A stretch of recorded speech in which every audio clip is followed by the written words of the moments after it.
రెండో రోజు కూడా తెలంగాణ ముఖ్యమంత్రి సీఎం రేవంత్ ఢిల్లీలో మకాం వేసిన పరిస్థితి. ఢిల్లీలో సీఎం రేవంత్ బిజీగా గడుపుతున్న పరిస్థితి. తెలంగాణలో మంత్రివర్గ విస్తరణ అనంతరం ముగ్గురు మంత్రుల ప్రమాణ స్వీకారం అనంతరం నేరుగా ఢిల్లీకి వెళ్ళిన సీఎం రేవంత్ రెడ్డి మొదటి రోజు కేసీ వేణుగోపాల్తో ఢిల్లీలో భేటీ అయ్యి మంత్రులకు కేటాయించాల్సిన శాఖలపైన, పార్టీ విధానాలపైన, తెలంగాణలో జరుగుతున్న పార్టీ పరిస్థితులపైన, మొత్తానికి స్థానిక సంస్థల ఎన్నికల నుండి మొదలుపెట్టుకుంటే మంత్రివర్గ విస్తరణ వరకు టీపీసీసీ జంబో కార్యవర్గం, మొత్తానికి టీపీసీసీ కార్యవర్గం నుంచి ప్రతి అంశాలపైన మీనాక్షి నటరాజన్, కాంగ్రెస్ వ్యవహారాల ఇన్ఛార్జి మీనాక్షి నటరాజన్ ఏదైతే గత కొద్ది రోజులుగా ఎమ్మెల్యేల నుంచి ఫీడ్బ్యాక్, ఎమ్మెల్సీల నుంచి తీసుకున్న ఫీడ్బ్యాక్ కావచ్చు, ఢిల్లీ పెద్దలకు, కాంగ్రెస్ అధిష్టానానికి తను ఏదైతే రిపోర్ట్ అందజేసిందో వీటిపైన అన్నిటిపైన ఓవరాల్గా మొత్తానికి సీఎం రేవంత్ రెడ్డి బిజీగా ఢిల్లీ కాంగ్రెస్ పెద్దలతో భేటీ అయి వరుస భేటీలతో తెలంగాణలో జరుగుతున్న పరిస్థితులపైన చర్చిస్తున్న పరిస్థితి. ప్రధానంగా తెలంగాణలో ఏదైతే 3 మంత్రులు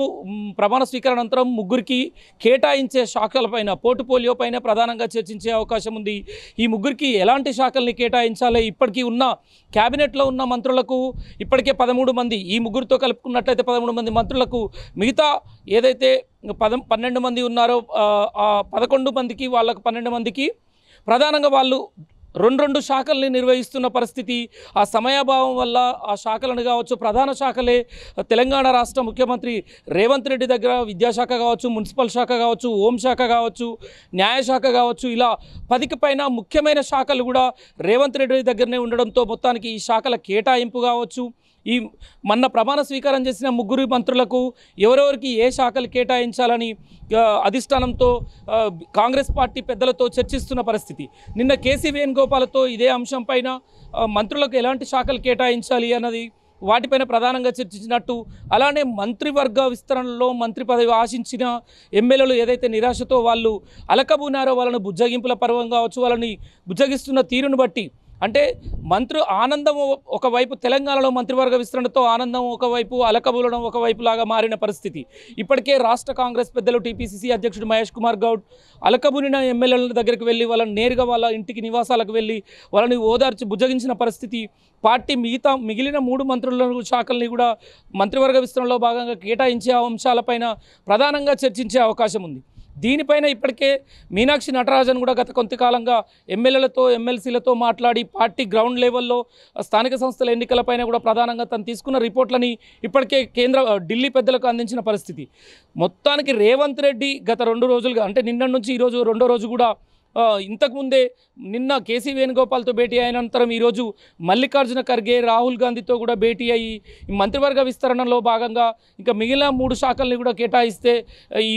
3 శాఖలు, ఈ ముగ్గురికి ప్రమాణ స్వీకారం చేసిన మంత్రులకు ఏ శాఖలు కేటాయించాలి, మిగిలిన మరో 3 భర్తీ చేయాల్సిన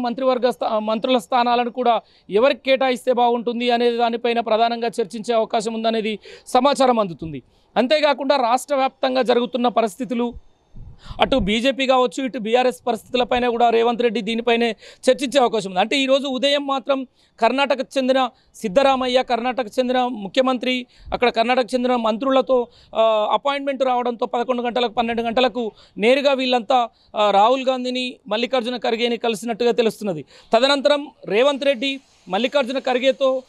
వీళ్ళతో భేటీ అయ్యి ఈ రాష్ట్రంలో జరుగుతున్న పరిస్థితులపైన, మంత్రివర్గంలో వీళ్లకు కేటాయించాల్సిన శాఖలపైన, మొత్తానికి కాంగ్రెస్ పార్టీలో టీపీసీసీ ఏదైతే నిన్ననే ప్రకటించింది 27 మందిని ఉపాధ్యక్షులుగా, వైస్ ప్రెసిడెంట్లుగా కూడా చాలామందిని ప్రకటించిన విషయం మనం చూసుకోవచ్చు. అందులో ప్రధానంగా మంత్రివర్గ విస్తరణలో మాత్రం అనే కాకుండా టీపీసీసీ కార్యవర్గంలో కూడా బీసీలకు, ఎస్సీలకు, ఎస్టీలకు పెద్దపీట వేస్తూ ముందుకెళ్తున్నట్టుగా మనకు కాంగ్రెస్ పార్టీ పదే చెబుతున్నా మనం చూస్తున్నాం. అంటే నిన్న చూసుకున్న మంత్రుల కేటాయింపుల ముగ్గురులో కూడా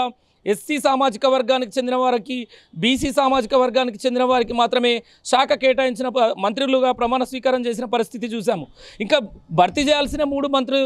ఏదైతే మంత్రుల పదవులను కూడా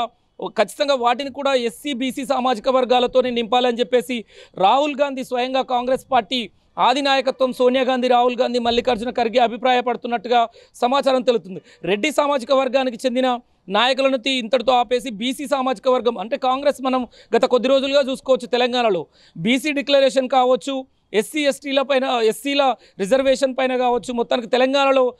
రాహుల్ గాంధీ సూచన మేరకు బీసీ ఏదైతే బీసీ డిక్లరేషన్ పైన, బీసీకి సంబంధించిన కులగణన పైన ప్రధాన ఫోకస్ చేసిన పరిస్థితి. ఇదే తరుణంలో బీజేపీ కూడా కులగణన స్టాండ్ను తీసుకోవడంతో మొత్తానికి కాంగ్రెస్ పార్టీ తెలంగాణలో బీసీలకు, ఎస్సీలకు, ఎస్టీలకు పెద్దపీట వేస్తుంది అని చెప్పేసి నిన్న టీపీసీసీ నూతన కార్యవర్గంతో కూడా ఏదైతే ప్రకటన చేశారో 27 మంది వైస్ ప్రెసిడెంట్లను, అలానే కొంతమంది ఏదైతే జనరల్ సెక్రటరీలను ప్రకటించారో వీళ్ళల్లో కూడా మహిళలకు పెద్దపీట వేస్తున్నట్టుగా కూడా కాంగ్రెస్ పార్టీ ప్రధానంగా దాన్నే సూచించే పనిలో ఉంది తెలంగాణలో. అంతేకాకుండా తెలంగాణలో కొంత ఏదైతే మంత్రివర్గ విస్తరణలో ప్రాధాన్యత బీసీలకు, ఎస్సీలకు లభిస్తుంది అనేదే కాకుండా మొత్తానికి కొంత అలకబూరిన నేతలు కావచ్చు, పార్టీలలో వాళ్ళ స్థానాలకు అంటే కాంగ్రెస్ పార్టీ కష్టపడ్డ వాళ్ళని ప్రతి ఒక్కరిని గుర్తిస్తుంది అని చెప్పేసి ఒక మెసేజ్ ఇచ్చే ప్రయత్నంలో టీపీసీసీ అధ్యక్షుడు మహేష్ కుమార్ గౌడ్ కూడా నిన్న చూసుకోవచ్చు. తెలంగాణలో ఎటు చూసినా వెనుకబడ్డ తరగతులకు, బీసీలకు, ఎస్టీలకు పెద్దపీట వేస్తుంది కాంగ్రెస్ పార్టీ అనేది ప్రజల్లోకి బలంగా వెళ్లాల్సిన అవసరం ఉంది అని చెప్పేసి కాంగ్రెస్ పార్టీ స్టాండ్ తీసుకుంటున్న పరిస్థితి మాత్రం కనబడుతున్నది. దీని మీదే అలానే సంస్థాగత ఎన్నికల్లో ఇప్పటివరకు కాంగ్రెస్ పార్టీ 1.5 సంవత్సరం కాబోతున్న అధికారంలో, తెలంగాణలో అధికారంలోకి వచ్చి 1.5 సంవత్సరాలు అయినా కూడా ఇప్పటివరకు స్థానిక సంస్థల ఎన్నికల విషయంలో కూడా కాంగ్రెస్ పార్టీ ముందుకెళ్ళలేని పరిస్థితి అని చెప్పేసి గ్రౌండ్ లెవెల్లో మీనాక్షి నటరాజన్ ఇప్పటికే స్థానిక సంస్థలకు కాంగ్రెస్ పార్టీ వెళ్ళినట్లయితే ఈ సమయంలో కరెక్ట్ సమయమేనా కాదా అని చెప్పేసి కూడా ఒక ఆలోచన చేస్తున్నట్టుగా తెలుస్తుంది. త్వరలో తెలంగాణలో ఒక భారీ బహిరంగ సభ కూడా ఏర్పాటు చేసి మల్లికార్జున ఖర్గేని, రాహుల్ గాంధీని పిలిచి ఖచ్చితంగా తదనంతరమే స్థానిక సంస్థల ఎన్నికలకు కూడా వెళ్తే ఎలా ఉంటుంది, పార్టీ స్టాండ్ ఎలా ఉండాలి అనేది ఢిల్లీ పెద్దల సూచనలు తీసుకోవడానికి ప్రధానంగా రేవంత్ రెడ్డి అలానే వీళ్ళ శాఖలపైన మొత్తానికి ఓవరాల్గా తెలంగాణలో కాంగ్రెస్ పార్టీ తీసుకుంటున్న విధి విధానాలపైన, కాంగ్రెస్ పార్టీ వెళ్తున్న వే మీద ప్రధానంగా చర్చించే అవకాశం మాత్రం ఉందని సమాచారం తెలుస్తున్నది.